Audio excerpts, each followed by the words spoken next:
Perkenalkan, nama saya Geralo Gramakawata dengan NIM 2302463 dari kelas 5TI 3. Pada saat ini, saya akan mempresentasikan materi AI 5 yaitu Forward and Backward Chaining. Dan mari kita mulai. Kita masuk dalam Inference Engine. Inference Engine adalah mesin penalaran dalam sistem berbasis pengetahuan atau knowledge based system. Secara sederhana, inference engine berfungsi untuk menarik kesimpulan baru dari fakta dan aturan yang sudah ada. Ia bekerja seperti otak sistem pakar, memproses pengetahuan yang tersimpan untuk menghasilkan keputusan atau solusi. Seperti yang dilihat di gambar kiri ini, di mana ada database dan knowledge-nya. Dan di database ada facts A dan facts B, dan di knowledge-nya ada rule. Dan di sini knowledge-nya akan menembak ke database, lalu masuk seperti ini, dia masuk seperti ini, lalu di match-nya akan seperti ini. Oke, kita next. Lalu kita masuk dalam forward chaining. Forward chaining bekerja dari data menuju kesimpulan. Sistem akan mencari aturan atau rules yang sesuai dengan fakta yang ada, lalu menambahkan hasil baru sebagai fakta tambahan, dan terus berlanjut hingga tujuan tercapai atau tidak ada aturan lagi yang bisa diterapkan. Dan sini ada contoh aturan atau rules. Jika hewan bertelur, maka hewan itu reptil atau burung. Dan jika hewan punya bulu, maka hewan itu burung. Jika hewan punya sisik, maka hewan itu reptil. Jika hewan bisa terbang, maka hewan itu burung. Kita next. Lalu sini ada contoh eksekusi yang dimana fakta awal. Seperti yang ada di forward chaining, dia menjadi dari forward chaining bekerja data. Dari data menuju kesimpulan. Dari fakta awal. Fakta awal adalah hewan bertelur dan hewan punya bulu. Dan di prosesnya, rule 1 cocok. Bertelur mungkin reptil atau burung. Dan jika rule 2 cocok, punya bulu, maka hewan itu pasti burung. Oke, kita next. Lalu ada backward chaining, goal driven. Backward chaining adalah cara berpikir atau metode inferensi dalam kecerdasan buatan di mana sistem memulai dari tujuan goal yang ingin dicapai, lalu melacak ke belakang untuk menemukan fakta-fakta atau kondisi yang mendukung tujuan itu. Dan di backward chaining ini, dia kebalikan dari forward chaining, di mana backward chaining ini dia diawali dengan tujuan hingga menemukan fakta awalnya atau menemukan fakta. Kita next. Nah, sini seperti contoh eksekusi. Tujuan, apakah hewan ini burung? Nah, dan untuk prosesnya, rule 1 perlu fakta hewan punya bulu. Dan yang kedua, dari rule kedua, perlu fakta bisa terbang dan bertelur. Maka fakta awal hewan bertelur dan hewan punya bulu yang berarti hewan ini burung. Oke, kita next. Kelebihan di sini ada kelebihan dan kekurangan backward chaining dan forward chaining. Yang pertama ada backward chaining. Di kelebihan, efisien untuk membuktikan tujuan tertentu karena langsung fokus pada satu target. Yang kedua, tidak butuh semua data, cukup mencari data yang relevan untuk membuktikan tujuan. Yang ketiga, ada cocok untuk sistem konsultasi atau tanya jawab. Misalnya, apakah pasien menderita penyakit X? Lalu yang ada kekurangan di backward chaining. Yang pertama, tidak cocok untuk sistem dengan banyak kemungkinan hasil karena fokusnya hanya pada satu tujuan. Yang kedua, jika tujuan salah atau tidak relevan, sistem bisa gagal menemukan solusi. Yang ketiga, membutuhkan aturan yang lengkap dan tepat agar proses pembuktian tidak terhenti di tengah jalan. Lalu ada forward chaining. Di bagian kelebihannya, Yang pertama, cocok untuk eksplorasi masalah ketika data banyak tapi tujuan belum pasti. Yang kedua, dapat menemukan banyak kemungkinan kesimpulan dari satu kumpulan fakta. Yang ketiga, baik untuk sistem monitoring dan deteksi, seperti diagnosis otomatis atau sistem alarm. Yang keempat, proses otomatis, karena sistem tinggal mengikuti data yang tersedia. Lalu di bagian kekurangan untuk forward chaining, yang pertama, tidak efisien jika tujuan sudah jelas, karena sistem bisa memeriksa banyak aturan yang tidak relevan. Yang kedua, membutuhkan banyak data awal atau fakta untuk bisa mulai bekerja. Lalu yang ketiga, sulit diarahkan, karena sistem hanya mengikuti data tanpa fokus ke satu tujuan tertentu. Next. Lalu ada teknik pencarian, yang dimana ada 3 teknik pencarian.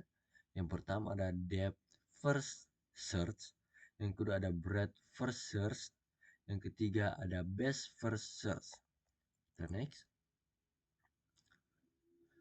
Kita masuk dalam teknik pencarian pertama, yaitu depth first search. Kelebihan adalah teknik penelusuran data pada node-node secara vertikal dan sudah terdefinisi, misalnya kiri ke kanan. Keuntungan pencarian dengan teknik ini adalah bahwa penelusuran masalah dapat digali secara mendalam sampai ditemukannya kapasitas suatu solusi yang optimal. Lalu ada kekurangan, teknik penelusuran ini adalah membutuhkan waktu yang sangat lama untuk ruang lingkup masalah yang besar. Seperti yang dilihat di gambar ini, untuk teknik depth first search ini, dia akan melakukan sistem dari sebelah kiri dulu hingga mencapai goal. Seperti ini, ada anak panah seperti ini. Anggap dari 1 ke 2, lalu 2 ke 4, lalu 4 ke 2 lagi, lalu 2 ke 5, dan 5 ke 8, dan seterusnya hingga sampai goal di ke 6 ini. Dan itu untuk membutuhkan proses yang sangat lama untuk kekurangannya. Lalu kita next. Lalu kita masuk ke dalam teknik yang kedua, yaitu breadth first search. Di kelebihannya adalah teknik penelusuran data pada semua node dalam satu level atau salah satu tingkatan sebelum ke level atau tingkatan di bawahnya. Keuntungan pencarian dengan teknik ini adalah sama dengan depth first search, hanya saja penelusuran dengan teknik ini mempunyai nilai tambah, di mana semua node akan dicek secara menyeluruh pada setiap tingkatan node.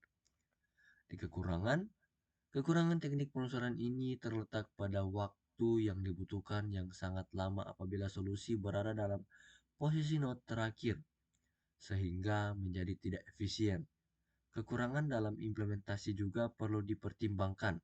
Misalnya, teknik penelusuran menjadi tidak interaktif antara suatu topik dengan topik yang lain, atau harus melompat dari satu topik ke topik yang lain sebelum topik tersebut selesai ditelusuri. Seperti yang ada gambar di kanan ini, untuk teknik ini sistemnya akan mengecek per layer.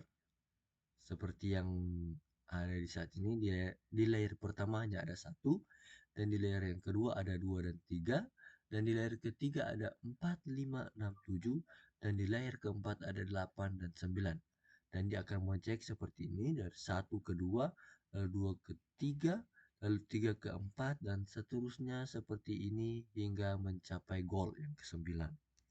Kita next. Lalu yang ada teknik ketiga yaitu best first search. Kelebihan teknik penelusuran yang menggunakan pengetahuan akan suatu masalah untuk melakukan panduan pencarian ke arah node tempat di mana solusi berada. Pencarian jenis ini dikenal juga sebagai heuristik.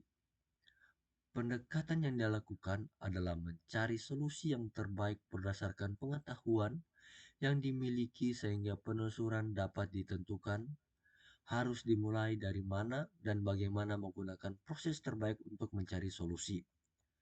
Keuntungan jenis pencarian ini adalah mengurangi beban komputasi karena hanya solusi yang memberikan harapan saja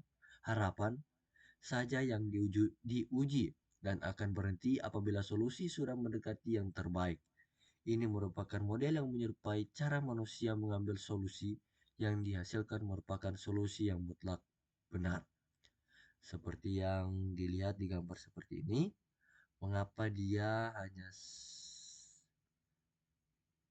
ke sini dan ke sini udah gol? Karena di teknik ini dia sudah mempunyai pengetahuan seperti manusia atau pengambilan keputusan seperti manusia yang dimana kalau dia menggunakan gol di 6 dia hanya akan mempercepat prosesnya yaitu dari 1 ke 2 dan ketiga lalu ke 6 itu sudah gol. Dia tidak akan memproses seperti teknik yang pertama yang harus menyelesaikan semua yang di sini dulu atau yang teknik kedua yang harus per layer dulu lalu bisa mengecek golnya. Tapi di sini dia langsung ke gol seperti ini. Kita next. Dan kita masuk dalam kesimpulan. Forward chaining dan backward chaining merupakan dua metode utama dalam proses penilaian sistem pakar yang berfungsi untuk menarik kesimpulan berdasarkan aturan-aturan yang ada. Forward chaining bekerja dengan cara memulai dari fakta-fakta yang diketahui, kemudian menerapkan aturan untuk menghasilkan kesimpulan baru sampai ditemukan tujuan atau solusi akhir. Metode ini cocok digunakan ketika data awal sudah tersedia dan sistem perlu menentukan hasil akhir secara bertahap. Sebaliknya, backward chaining bekerja dengan menetapkan tujuan terlebih dahulu, lalu melacak balik aturan dan fakta yang mendukung tercapainya tujuan tersebut. Pendekatan ini lebih efisien digunakan jika hanya ada satu tujuan spesifik yang ingin dibuktikan. Kedua metode ini saling melengkapi. Forward chaining unggul dalam membangun pengetahuan dari bawah ke atas atau data driven, sedangkan backward chaining unggul dalam menelusuri solusi dari atas ke bawah. Ya, dan sekian dari saya. Terima kasih.